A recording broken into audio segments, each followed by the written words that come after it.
So, as we get started with our first speaker here today, I got Mr. Chris Sorrentino. Hello, everybody. Let me tell you a little bit about Chris. Chris has been working with the Ford Insurance Group, what, 2 years now? A little bit over. A little bit over 2 years, has strictly done telesales, and that's the reason why I've had him up here. Chris is a phenomenal producer. What's your top month been in production? Tens of thousands. Tens of thousands. So high he can't even count it. So it's probably 50, 60,000 has been some of his Easily, best months easily, right? I think 1 month Chris did about, or 1 week he did about 32,000. Yeah. So that's why I got Chris up here, because he knows what he was talking about. He's going to give us some insights on the business. We're going to take some questions from you too as well. So as you guys have questions, this is going to be an interactive type of conversation. So feel free to raise your hand, and then you're welcome to ask questions. So Chris, why don't we first start off? Tell us a little bit about yourself and how you got into final expense. Good morning, everybody. All started when I was 16 years old, working for a newspaper company, doing advertising over the phone. That's when it all started. Then it morphed into things in the future, and now I'm here with Dave in front of you guys. Telesales is definitely unique. You definitely need to have some sort of pizzazz about you over the phone. You have to keep somebody's attention, which is very important. But for myself, like I said, I've been doing this for a teenager, just very comfortable speaking to people over the phone. And you need to be able to take rejection. So I'm very good at that. That's why I fit well with this industry. But pretty much from start to finish, just put a good day's effort in there and you'll be okay. So you said you obviously do telesales, and final expense we can sell face-to-face or over the phone. And one of the things I think is really important getting started is figuring out where you belong. Because some agents are great at telesales, some aren't, just face it. And likewise, the other way around for face-to-face. Why did you choose the telesales route versus face-to-face? Well, my voice. Yeah. Beautiful. Besides that, yes. I was a face-to-face agent selling mortgages, and there's a couple of people out in the audience that'll vouch for this. Some people don't keep a very good home. They don't keep a very clean home, and you go into their house and you want to leave immediately. So that kind of takes that out of consideration face-to-face. Driving around could be an issue depending on where you live. I live in Houston, Texas. It is a tremendous area. You will be driving around the majority of the day there, so I don't know how cost effective it would be. Things like that, but anyway, back to you. Yeah, so you prefer the idea of sitting at home in your underwear, calling on leads, right? I do. Well, who doesn't, right? Let's face it, right? So I do. Right. I have my Adidas pants and my white t-shirt, and that is my uniform. Right. You don't need to dress the part to be successful. You just have to actually do stuff. That's all. Do stuff. You mean like talk to people? Yeah, let's talk a little bit about that. So let's go into kind of your script. I think that a lot of people wonder, well, how did a guy write 32,000 in a week? What does he say on the phone? How does he start the call? Can you kind of first of all take us through how your day looks, how you're initiating the calls, and kind of a day or a day in the life of what you do? That was 1 week, and I had a ton of leads. And it started with Monday where I got 7 deals, and then the next day I got 6 deals. So by Wednesday, I was 13 deals already into the week. So that was 1 week. I did have many weeks where I've written 20,000 plus. But you have to have the leads to do that type of business, especially telesales. Like 100 leads, you could, if nobody answers the phone, you could get through that in an hour, 2 hours. So when somebody, new agent says, oh, I got 100 leads, you're employed for a little bit, but not that much. It's really not that many leads. You really need to you really need to have around 500 leads, and then you could start doing your thing. Now, this is telesales. Face-to-face, you speak to Joe, you speak to David. They know more about that than I do. Just strictly and solely telesales, you have to set yourself up for success. And by doing that, you need leads. So yes, if you have $2,000, $3,000 to start your business, this is not the right business for you. You need more money than that. 2 or 3 grand is not going to cut it, unfortunately. Yeah, I think one of the things that, we started telesales back when COVID hit and the lockdowns happened. And I remember the first couple of months there was like, are we going to be able to do face to face? And we were talking last night, Joe and us, we're locked down. What are we going to do? And what we've discovered through telesales, I think, is that there's really no magical leads. But one of the biggest differentiators, and I'd like your comment on this, is volume. It's you got to have a lot of leads, and I would normally recommend 100 a week, probably more like 150 plus, because there just isn't a lead that has they just wait. They're waiting for you to call so you can take their money. That doesn't exist in telesales, and you have to make up for that reality with sheer volume. Do you want to comment on that, Chris? Absolutely. Put it this way, I have very good leads. They're actually Dave's leads that I call. And those are pretty much the best leads that I've ever had. And I run out of them on a consistent basis. So, and I'm calling 50 leads that Dave generates by himself.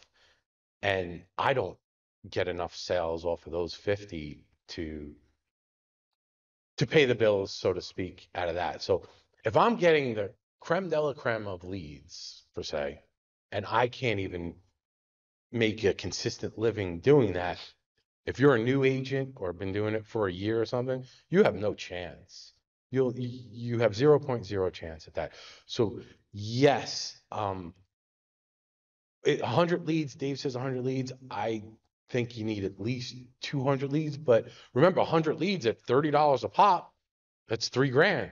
So, 6 grand, you really need around 6 grand.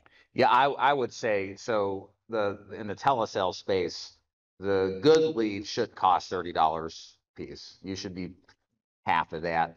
And then, we're going to be talking probably later with Tim up here about our Alpha Lead program, where we're going to reduce that cost and have a management fee, so you pay wholesale, so you can get more for less. That's really the goal with telesales, is that if you're getting your leads, you have to drive your costs down to some extent, because it's very expensive to do retail. That's what we've discovered in the process. So Chris and I were talking about earlier, we actually tested a TV lead program out with him. A lot of agents at home who are watching, and probably here too, have probably been wondering about television leads, and would like their opinion on them. We actually had an opportunity to test drive 100 television leads that were generated with a very common ad that's played with other organizations. And I wanted Chris to comment on it and give his perspective, because a lot of people think television leads are fantastic. Chris, what do you think about it? They're horrible. Take your money and go to the roulette table and deal with it. Go buy a scratch off ticket. You're way better off. Without a doubt, you're way better off than doing that. They make it sound awesome. People are calling you and they're going to be so interested. But let's remember, the people that usually watch these TV commercials, they're not in the best health. They're not. Some people will call in and think it's Medicare. Some people call in and think it's debt consolidation. And you have to pay for all these calls once they call in. So no matter what they say, I've had a guy call me up and says, I got a Toyota Camry 2002. It's in great shape. That was $80. That call cost me right there. So, you have to be independently wealthy to do inbound calls, pretty much. And if you have that much money, go elsewhere. That's really. Yeah, I can tell you, with telesales, what it comes down to really, I think, is the amount of conversations you have. It's less about the lead, and it's more about how can you, and we'll get into this in a second, how to start the call, how to make the conversation go further than just hello, goodbye, because that's what happens if you're not ready and trained. So telesales is more about that than a secret lead or a high quality lead, because with television leads, you get people who are calling in because they thought it was auto insurance. That's why I was talking about the Camry. What else have you heard? You've heard well, Medicare, Medicare, the wrong number, right? The debt consolidation issue. I've had a couple of people call. I'm at the doctor right now. Bye. Yes. Just oh, the doctor's calling me. Click. Yeah. That was $82 right there. You're right. Now, so why did I bring this up? Because I think it's just important for everybody to understand. There is no grass is greener with leads, as long as they're fresh and exclusive. That's the key thing. But then What matters beyond that is how many conversations do you have in those phone calls, right? Like that's everything, is getting people on the phone and talking to them, no matter if it's this or that. So it's not this like particular lead that's everything. It's which one gets you in front of talking more. And what you find more often than not, it's the outbound people who call leads generated off of Facebook or something else that do the best because they control that process of making the phone calls, right? And they just put the effort in to make it. Correct. So any questions about that? About leads, anything else? Anybody want to ask any questions? Kind of throw back to the audience? I actually have something to say about leads. Yeah, go ahead real quick, and then Alejandro, you can go. I'll come over to you. By the way, with leads, if you're in telesales, face to face, you're stuck where in the area you're in. But telesales, be mindful of where you're buying leads. Be smart about it. Okay. If you're going to buy a bunch of leads, and once again, I don't want to talk bad about anybody that lives in any state, but let's have a little realistic view here. I'm going to call California or I'm going to call Kansas. You're going to call California. The premiums will be higher in those states. Bottom line. So as a telesales agent, try to be mindful of where you're buying leads. The agent that's going to buy leads in Oklahoma is not going to make as much money as the agent that buys leads in California or Florida or New Jersey or Ohio. If you're going to buy a bunch of leads in the middle of North Carolina, be prepared for the consequences of you're not going to have very good premiums. Yeah, and there is I think there's some correlation to that. California has a higher household income, right? You know, everything costs more, as I hear in California. Higher living. Higher standard of living, right? So premiums tend to be higher, and that's been my experience too. Correct. We had an agent that was working Oklahoma, right? Remember him? Average deal and face-to-face was like $35 a piece. Now, horrible. Maybe we can improve the script a little bit, but that's pretty low compared to probably $100 or so for California. So let me go to Alejandro here real quick. He has a question here. So Alejandro, if you don't mind standing up and then ask your question. So my question is, do you generate your own leads also, or do you just buy them? And if you do generate them, what? I don't generate leads. No, but there are, I do suggest if you're going to do telesales to generate your own leads. Absolutely. Without a doubt. Sorry, would you recommend to Doug for you, the one that you just kind of like Shauna, that one that we actually I recommend it because I bought that, but I've been going into so I can actually start generating my own lead. I couldn't really hear everything you were saying there, but I'll address it. So we sell some courses or do some affiliate work with like course providers. Do you have any opinion on those, or? No, I really don't have too much experience. I really don't have too much experience with that, so I don't want to give you misinformation. I just do know telesales, you should generate your own leads. I see that the agents that generate their own leads are actually doing better with the ones than the ones that buy the leads. But everyone is different. Everyone has a different, strength. But I could just tell you what I see through other agents. I'm looking at one right now that is phenomenal at generating his own leads. So. Right. So one of the things we're always careful with, starting with new agents, is getting them to generate their own leads as a new agent. What I believe, and I've tested this back and forth a couple of times, new recruits over the years. One of the things when you get started, whether you're face-to-face or telesales, you have this much bandwidth, whatever that is. We have a limited amount of bandwidth to apply ourselves to be successful. And if we try to learn everything about sales, we try to learn everything about marketing. For the average person, it's too much information. It's information overload. And many times what happens are agents is they do the marketing thing because it sounds sexy. You get to make these ads and you get cheap leads, and they avoid the hard work that comes with learning how to sell, getting people to stay on the phone. And then they get great cheap leads, but they don't know how to get past 30 seconds of a conversation. And they end up losing the business, even though they got great lead costs, because they don't know how to sell. So I think most newer agents, so if there's people at home watching this or even here in the audience, the first thing you should do is learn how to sell. That's why we have mentorship. That's why we have coaching now, because that is what's going to pay the bills. You can make money on any kind of lead. Granted, it's better to do it with cheaper leads. I would say Ryan and others in here who do this would totally agree. But first things first, learn how to sell first, then learn how to market, because boy, it's complicated. It's way more harder than it looks. Sales and marketing. Comments, Chris? Oh yeah. Absolutely. So yes, I would not recommend telesales for anyone that's new to sales to begin with.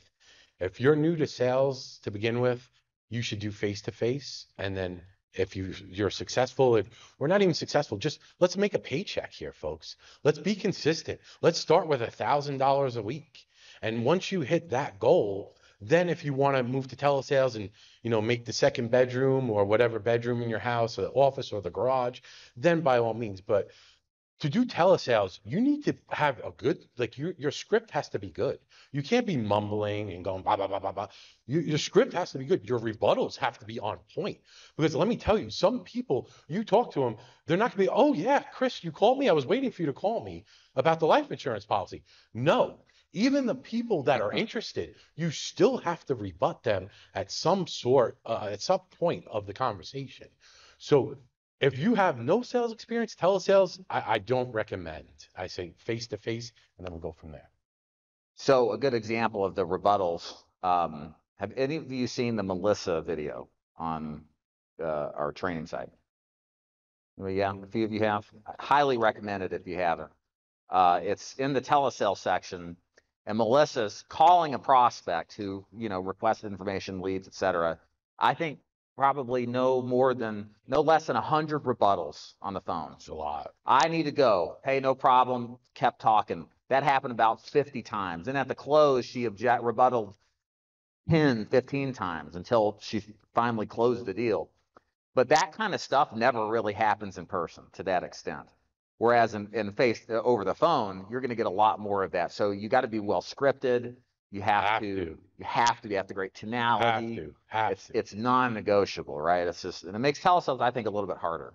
It is. Well, let's be honest, folks. Life insurance is the hardest sale. I'm sure that somebody has a different opinion, but I've done mortgages, I've done real estate, I've done life insurance. It's an intangible item, like Dave says. Most of these people will never, ever use it. Their beneficiaries will use it. So put that up there as being one of the hardest sales. Then add phone to it. Phone on telesales and anything is hard to begin with. Then add life insurance to telesales. That's why I only recommend telesales for experienced people. When I started, I was experienced, but you have to have good underwriting as well in telesales. Face to face, you're in front of them. They're captivated with you. They're looking at you. Over the phone, they have their dog, they have the kitchen, whatever's going on in the kitchen, whoever's outside, and they're just sitting down or standing up, and they're just looking at their house or wherever they are. If you're face to face, at least you have them. Over the phone, they could, oh, the dog's doing something, and then go deal with the dog. Oh, wait a minute, I left the chicken on the counter. That's what happens. You have to be able to have their attention over the phone. And that doesn't take even with all my experience, my first year in this business, I couldn't rub two nickels together. I was how am I paying the mortgage payment? How am I paying the electric bill? So that's. Okay, so you mentioned tonality. Yeah. And getting their attention. Can you think of a few tips you could share with the audience that help you get somebody's attention or to get it back when you feel it might be on? Yes, you have to use your voice as a tool. So sometimes you have to know when to be soft with people. Even some men on the phone, you have to be soft with them. Some women, you really need to be less soft and harder with them. But you have to change the sound of your voice like I am doing right now. Over the phone, it's a tremendous asset. If you're just going to have the same tone and think you're going to be a great script reader because you can memorize the script and say, you know what, I got this script down, and you have to have a conversation with these people. You have to be personable. You have to have some sort of salespersonship. They used to say salesmanship, but now I don't know what the hell they call it. But anyway, you have to definitely come in like a lion and then kind of go out like a lamb sort of deal. Definitely, if you like, I use Dave's rebuttals. I read Dave's script almost not every day, but almost every day, just to make sure I'm not going off track, off script. But some of the rebuttals I use are just common sense rebuttals that are not written on Dave's script. Like, after, just give me 5 minutes of your time and you do whatever you like with the information and things like that. And I'll be like, no, I'm not interested. Wait a minute. I'll be like, wait a minute.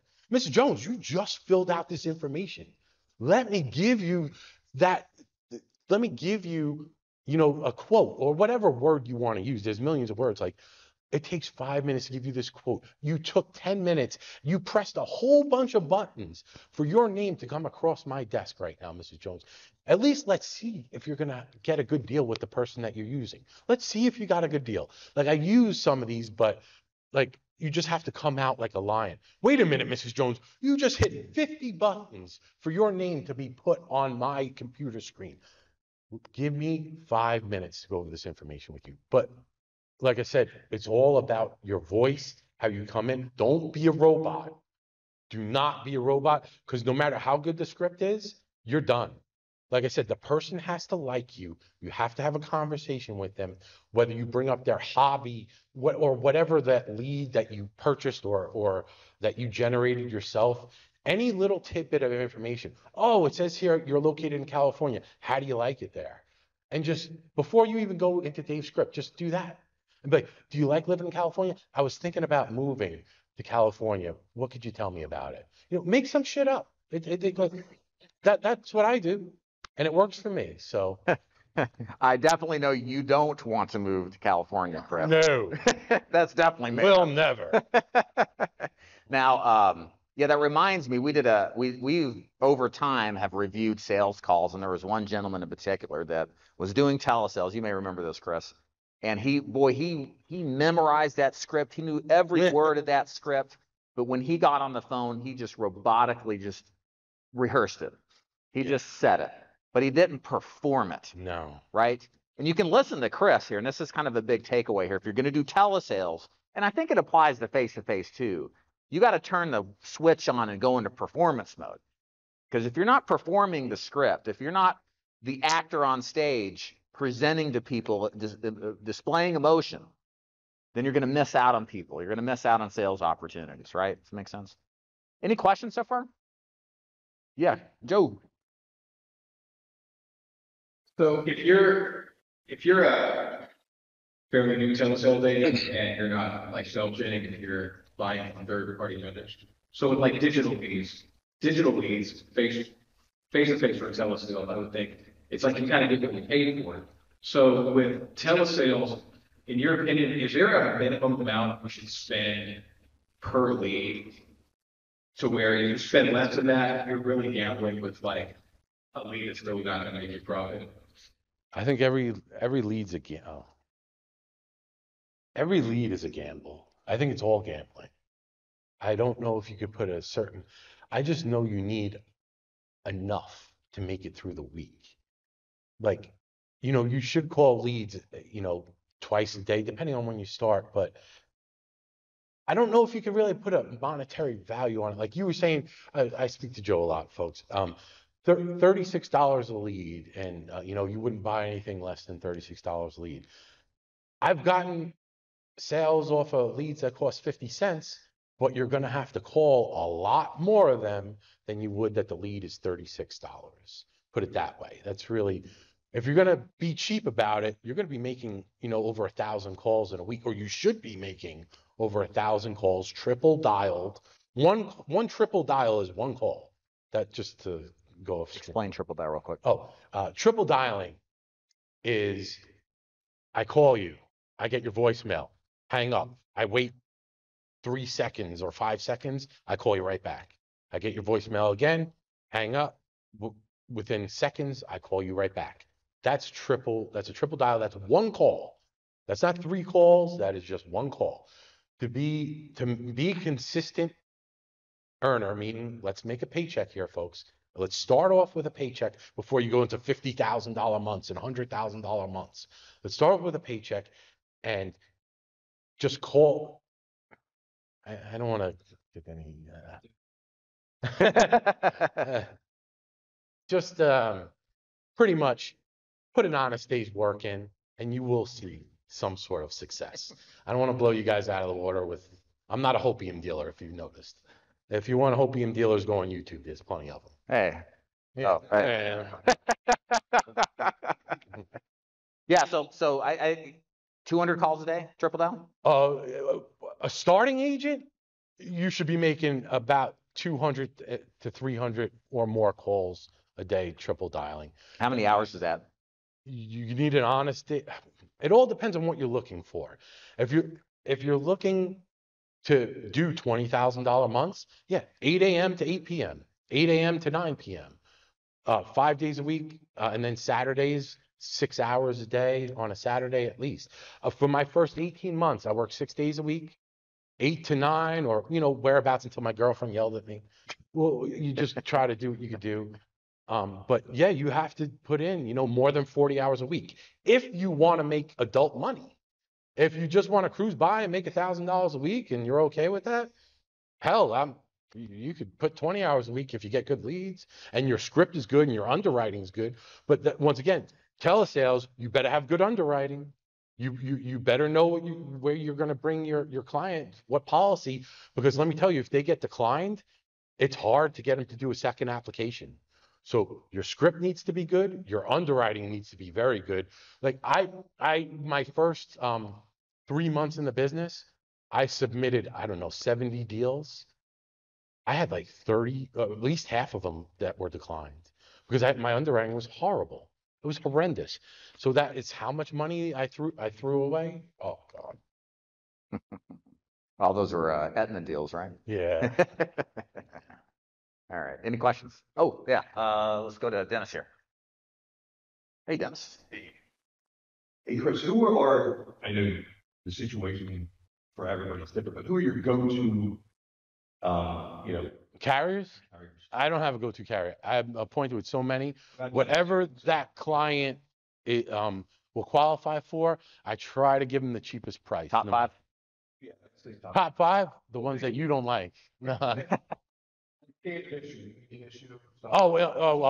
Preferred Trinity, Family Benefit, Prosperity, Transamerica. Oh. Boo! Once again, they have the lowest prices, folks. The people that we deal with are not top tier people. Let's be honest. So you have to. how about say you're bringing and then you're asking you get 2 meetings with say someone's in Guaranteed issue. I try to use Great Western because after a year, you don't get a charge back if they pass away. Right. But there are they're much more higher priced than Gerber, AIG, things of that nature, essentially. last question. Do you use an auto dialer or what do you use for? I have a bunch of cell phones and I have a VanillaSoft. We use a VanillaSoft CRM. Right. So I have the CRM dialer and then my cell phones I use just to change up the numbers. But I dial with my finger sometimes. It's not, I usually dial 2 people at once. You have to remember what phone you have that person on. I see. I have screwed it up. So when you do that, do you do it to speak to the Gordian experience or do you like a software?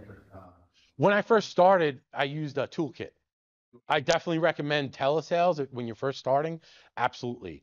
And then as you get more comfortable with Dave's cheat sheet and all that stuff, it'll just come to you once you write applications. You'll know, oh, congestive heart failure, I'm going to GTL.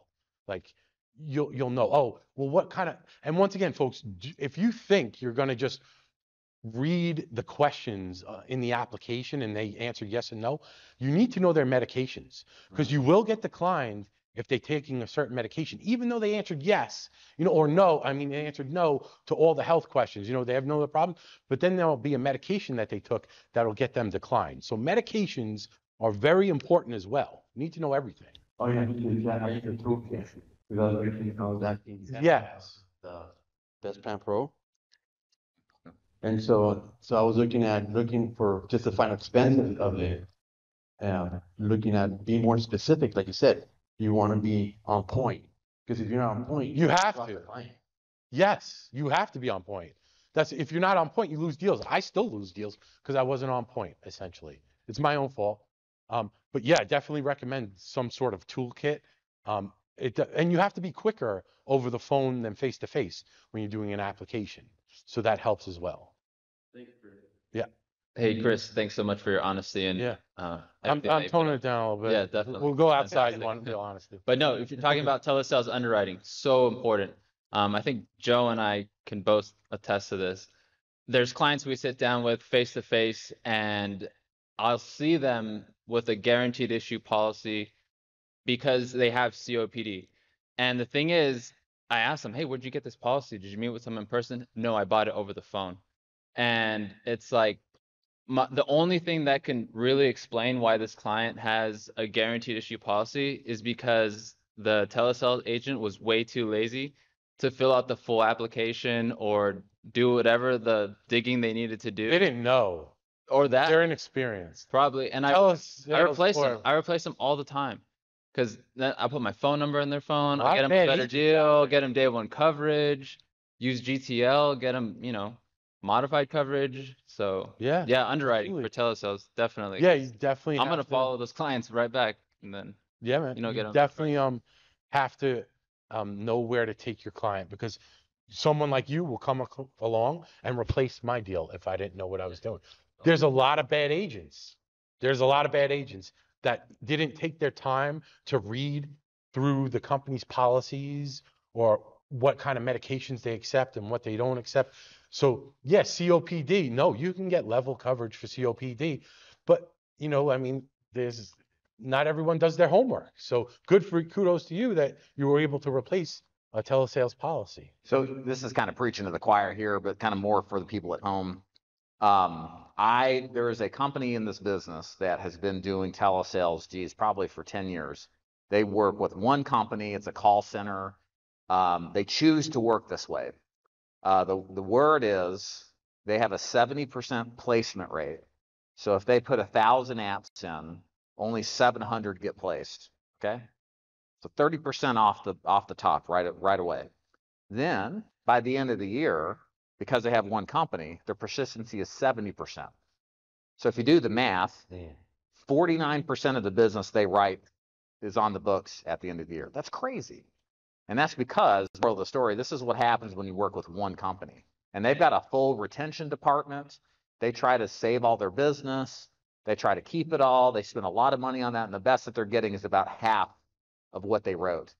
It's crazy. Think of all that money that's just flushed down the drain. Or people that come behind like John here and just get the client a better deal. Moral of the story, that's why we're brokers, right? Because you're always going to have lapses and chargebacks, but that number is a lot better because we give our clients options. Because if you don't, you got people like John and others out there that are going to do the right thing and replace it and get that client better deal. I have something to say about that. There is actually a person, very good excellent telesales agent, but they couldn't do the underwriting. Could be better than me, hands down.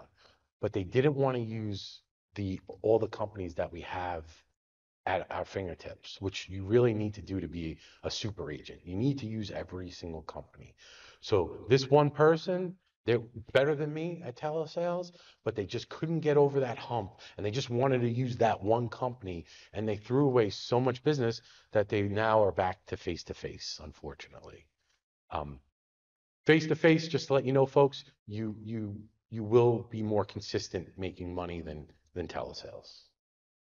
This is a depressing conversation in some ways, but hey, we need to hear the truth, at least from one man's perspective. So like I said, if you want this is a realistic forum for me anyway.